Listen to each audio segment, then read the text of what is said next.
ആളൂർ തുരുത്തിപ്പറമ്പ് വിനോദ സ്മാരക സാംസ്കാരിക നിലയത്തിൻ്റെ 20ാം വാർഷികം നാട്ടുണർവ് 2K26 ജനുവരി 2, 3, 4 തീയതികളിലായി സംഘടിപ്പിക്കുമെന്ന് ഭാരവാഹികൾ വാർത്താ സമ്മേളനത്തിൽ അറിയിച്ചു.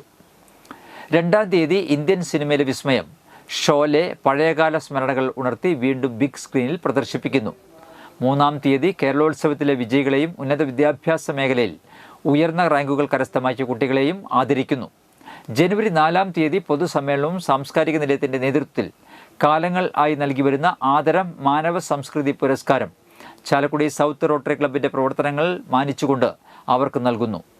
4 പതിറ്റാണ്ടായുള്ള പ്രകൃതി സ്നേഹത്തിൻ്റെ ഹരിതശോഭ, വനമിത്ര, വനശ്രീ തുടങ്ങി 11ഓളം അവാർഡുകൾ നേടിയ ശ്രീധരൻ മാസ്റ്റർക്ക് ലൈഫ് ടൈം അച്ചീവ്മെൻറ്റ് അവാർഡും മാധ്യമ പുരസ്കാരം മെട്രോ വാർത്ത കൊടകര കേബിൾ വിഷൻ റിപ്പോർട്ടറുമായ ഡിനോ കൈനാടത്തിനും നൽകും. 4-ാം തീയതിയിലെ പൊതുസമ്മേളനം തൃശൂർ ജില്ലാ പഞ്ചായത്ത് പ്രസിഡന്റ് മേരി തോമസ് ഉദ്ഘാടനം ചെയ്യും.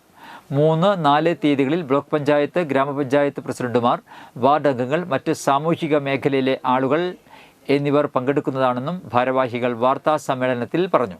ചാലക്കുടി പ്രസ് ഫോറത്തിൽ നടത്തിയ വാർത്താ സമ്മേളനത്തിൽ സെക്രട്ടറി നവീൻ ചുള്ളിക്കാട്ടിൽ, treasurer Athul K, Vaishakh Raveendran, Sandeep Rajan, Abhinav PK എന്നിവർ പങ്കെടുത്തു.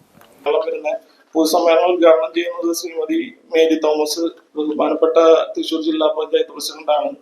അന്ന് തന്നെ നമ്മൾ വർഷങ്ങളായിട്ട് നടത്തി വരുന്ന പുരസ്കാരങ്ങൾ, ആദരവുകളുണ്ട്. അതിൽ മാനവ സംസ്കൃതി പുരസ്കാരം ഈ വർഷത്തെ കൊടുക്കുന്നത് നമ്മൾ സൗത്ത് റോട്ടറി ക്ലബ്ബ് ചാലക്കുടിക്കാണ് കൊടുക്കുന്നത്. അതുപോലെ ആദരം life time achievement award VK Sreedharan മാസ്റ്റർക്കാണ് നൽകുന്നത്. അതുപോലെ മാധ്യമ പുരസ്കാരം ശ്രീ ഡിനോ കൈനാടത്ത് ആൾക്കാണ് കൊടുക്കുന്നത്. ഇത്രയാണ് കാര്യങ്ങൾ.